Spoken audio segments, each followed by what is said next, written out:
Bear down, Chicago Bears. I hope you're having a great morning. If you didn't, I suggest that you stop right now and go check out Hard Knocks Training Camp with the Chicago Bears on HBO. Episode 1 came out last night, and we're going to talk about what we learned about it. First of all, there are quite a few things that we learned personally about some of the players.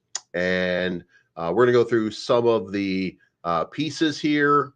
And not only that, but HBO was able to find Ray Clay, and you know what that means. So, without further ado, if you like this type of content, let me know in the comment section. By the way, hit that like button, and then let me know in the comment section, what did you think of HBO's Hard Knocks? There's going to be some people who think it was fabulous. There was going to be some people, I'm sure, who just didn't like it because it didn't go deep enough. There are plenty of little pieces that everybody should like and enjoy about this show. But let's start off with one of the big ones, which was, in fact, amazing. Caleb got the Michael Jordan intro. And look, if you haven't watched it yet, the HBO reached out. They found Ray Clay, who was the original announcer to announce the Chicago Bulls. They licensed the Alan Parsons Project Sirius. So you got to see that entire thing playing its way through. And look, you probably get chills when you see it. Not because Caleb Williams has done anything, not because not because you think that he's going to be the greatest thing ever, but they put the effort into making it look like a Chicago icon. And guys, all I didn't think of Caleb Williams. I can tell you that. All I remembered was Michael Jordan and the heydays of the Chicago Bulls at 6'6" guard from North Carolina. So it's gonna be a lot of fun, I think, by the time this thing is completed. So let's talk about a few things that happened over here. This was, let's just say that it was worth the wait. There's a lot of insider details that you wouldn't normally get. There's no secrets, by the way, but there's inside details that you're getting about the Chicago Bears that you might never even get an idea or a clue of. For example, let me give you one other one.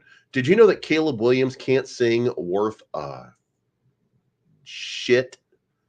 He cannot sing at all. He got booed off stage by the other Chicago Bears trying to sing Ordinary People from John Legend. Obviously, he spent a lot of time practicing football and no time singing in the shower because, damn. And then, of course, we saw what happened with him taking batting practice not that long ago. And Caleb Williams said that he never played baseball as a kid. So, that's why he didn't know. So we also got some of the slip and slide that was going on. So it was kind of interesting there.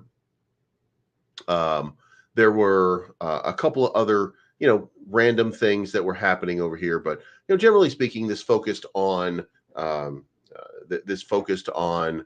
Eberflus really, and how he kind of remade himself a little bit. He's got he's got the shave, he's got the hair. He's looking like a leader, is the way they did it. And of course, Caleb Williams is the star of the show. So if you haven't, again, I'm going to encourage you to just go check it out because there was a lot of interesting stuff that was there. There was even some moments here where you saw Simone Biles. Jonathan Owens took a football with him to go watch his wife in Paris at the Olympics. Nick Saban showed up for a spell. That was kind of interesting. Then, of course, you had the slip and slide practice. That was kind of funny sort of moment. And I think that, the fact that Caleb Williams had a kind of a summary of what he's done so far and how he feels going into it. So, that was kind of interesting. Then you got the whole Matt Eberflus with the hair and the outfit, stuff like that. And look, I know that it's going to rub some people the wrong way to see that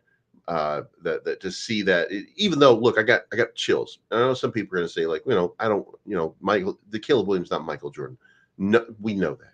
Everybody knows that, but we're having fun. It's okay to have fun. You don't have to be sad and serious all the time. That's how you have heart attacks at like 19 years old or whatever time it is. Anyway, there was some vaccine information with Drew Rosenhaus, DJ Moore on the contract extension that nobody even saw coming or anything like that. You got to see, goddamn it, what was Rambo? You got to see Jonathan Owens and Simone Biles have a pet dog named Rambo that wears a diaper, which was absolutely wild. You got a striptease version of "I'm Proud to Be an American" from Theo Benedette, which was just ridiculous. I would encourage you to certainly go check this out. A lot of focus was put on the last game too, that preseason game. So if you were if you want to see it, like again, you got to go check it out. But let's move on here and let's get into something that really kind of came out of nowhere yesterday, and that was Vas Jones has been moved to running back. Now, he is on the roster lined up at running back. When the Chicago Bears drafted Vas Jones in 2022, they knew two things. They had a gifted kick return specialist, and they also had a wide receiver who was just starting to blossom. The first part was true. The second part was not.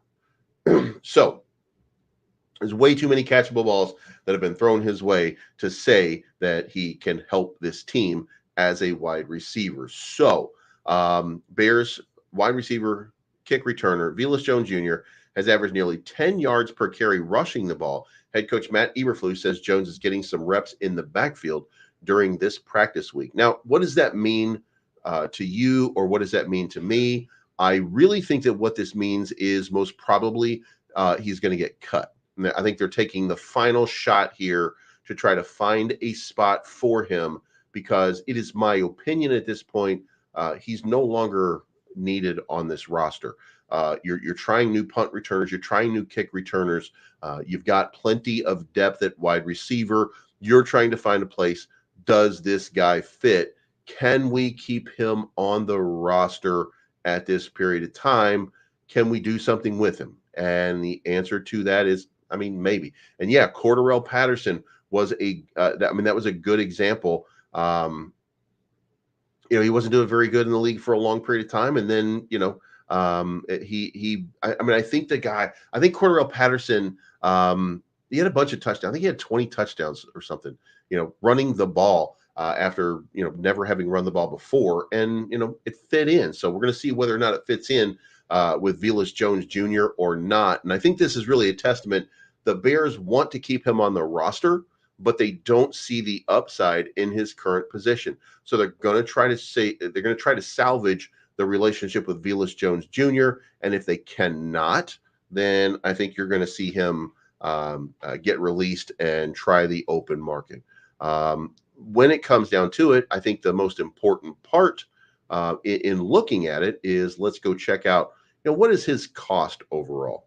What does it take out of the Bears coffers, if you will, for Vas Jones? $1.47 million, and he's signed through 2027, but only $500,000 against the salary cap and dead money. So you could free up about $900,000, I want to say, in payroll if you release him. So might be looking at Vas Jones Jr. on the chopping block. Not sure who would be his replacement at this point, but let's wish him well, and let's hope that he finds a good fit. Now, in other news, Connor Williams has signed, so he is off the table. He has signed a 1-year, $6 million deal with the Seattle Seahawks. So any inclination that we may have had previously that perhaps we could pick up Connor Williams dirt cheap and kind of shore up our offensive line, which is starting to show a little wear and tear already in spring training, we're going to see what happens here. So it's not looking that good in terms of the quality of people that you could pick up and bring into the fold. So Connor Williams off the market right now. Certainly wishing him well. One thing that I will say is he's on a 1-year deal. Being on a 1-year deal allows him to play his way into a much better contract. So, catastrophically speaking, let's talk about the worst case scenario here. If this offensive line does in some way not really gel and coalesce into something better than what we see, then you would see the end of Tevin Jenkins, who's wanting to play right now for a new contract, but is injured. Nate Davis, who is still incredibly expensive for the production that he's putting out. You can see the release of both of those guys. You can see Coleman Shelton and Ryan Bates take over those positions or somebody else already on the roster. And then you could see maybe Connor Williams come in an offseason contract next year to shore up the center position. We might still be struggling with that center and or guard position going into this season. Now, maybe, just maybe, these injuries are not so bad. We don't have injury reports yet, so we don't know. It could just be that we're being precautionary and we're making sure that we're not injuring people in practice. But it should be noted that when you've got a lineup here, and by the way, some of these guys every day, some of those guys are there every day. Tevin Jenkins, a lot of injury problems. Nate Davis, a lot of injury problems. Darnell Wright is still injured as well. Karana Magaji hasn't even started practicing yet. So, there's going to be some question marks on this offensive line. And I think that, I think we'll be okay. Again, I'm going to say this right now. I think we're going to be okay. I think the reason we're going to be okay is I think Caleb Williams processes pretty quickly. And I think that we'll find that Shane Waldron's pretty adept as well at calling the right plays or fitting it into, keeping the offense moving, if you will. So if that is the case and we do that, then I do think that we'll still be fine. But this is going to be a reminder right now. And this is a painful reminder today with him signing with the Seattle Seahawks of what maybe could have been, especially if we don't see a lot of improvement from the guys that we have right now. But this is the team that we have. There's not going to be too many changes. Again, Yannick Ngakoue might be one of them that pops in, or we might be just devastatingly looking for somebody to help. So remains to be seen. But what is seen is that the depth chart has been released for this upcoming game. So we now know what everybody what it looks like. So what we've got is DJ Moore is the wide receiver, Keenan Allen, wide receiver, and then we've got Roma Dunze as the backup to Keenan Allen. Running back, we got DeAndre Swift. No, there's nothing that we didn't know already. The only thing that we didn't have have clarity on is the center position. Ryan Bates or Coleman Shelton will be the starter. Backups for the line are going to be Larry Borum, Jatir Carter, Matt Pryor, Jake Curran, and Gerald Everett is backing up Cole Kmet. So, and Kerry Blasingame is the fullback. Not sure, I don't know how this is going to fit in fullback, but I think most of the time we're going to be looking at 3 wide receiver or 2 tight end, 2 and 2 with the tight ends. I don't know how much Kerry Blasingame is going to be in the game, but he is listed as the starter at fullback right now. Backup to Caleb Williams right now is considered an or position as well. Tyson Bagent or Brett Rippon. And then DeAndre Swift is Khalil Herbert or Roshan Johnson.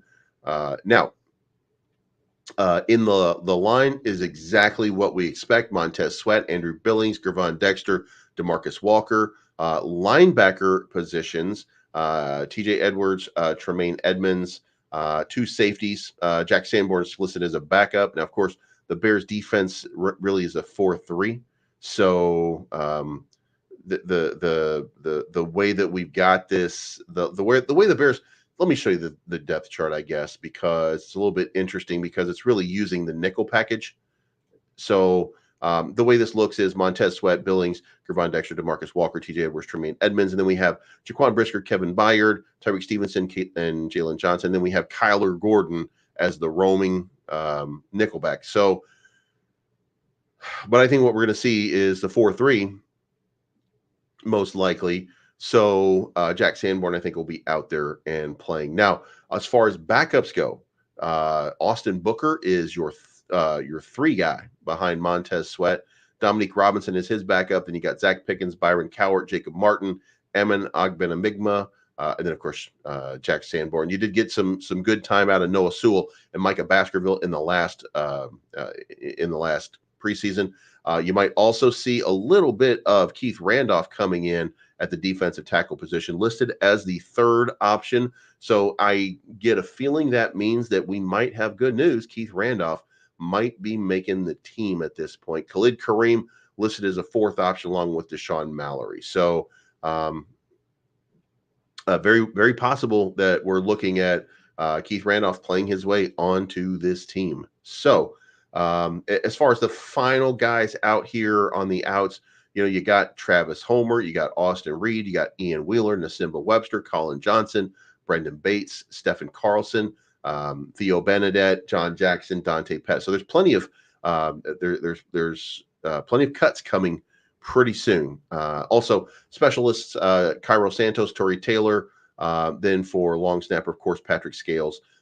Kick returner is going to be Vas Jones or DeAndre Carter. Punt returner is going to be either or as well. So that's what it looks like going into this game Saturday. So we'll see how this lines up. And in closing, this is very, very interesting. Keenan Allen has apparently now very, very interested in staying in Chicago, which was something that we didn't know before. Now, we could assume reasonably that that might be what he was looking to do. Otherwise, why did he sign here and allow for the trade to go through, right? Well, he's only got 1 year left on his contract, so the Bears are going to have to either give him extension or he's going to be one and done. And at the financial part of it, the most likely scenario and the most likely play out is one and done because he is expensive, costing over $20 million on the payroll. And that is prohibitive for a team that still has a lot of room to build. What does it look like? $23.1 million is the Keenan Allen contract, making it an enormous cap hit. So, for this, you could get two adept offensive linemen and you can let Roma Dunze do his thing and then just see what you got in Tyler Scott. Now, does that make the team better? No, it does not. Does it give the team more options? Yes, it does. So there's no way that he comes in at 23 million. Now, you do have to consider here that it is possible that he takes a discount. I don't know that he will or will not, but there is always that possibility. And if he does, then great. But Allen did not seem against the idea um, uh, in any way originally. Things were kind of just, we'll deal with it when we deal with it. Well, then DJ Moore signed that 4-year extension. And then Moore started talking about it in the news conference.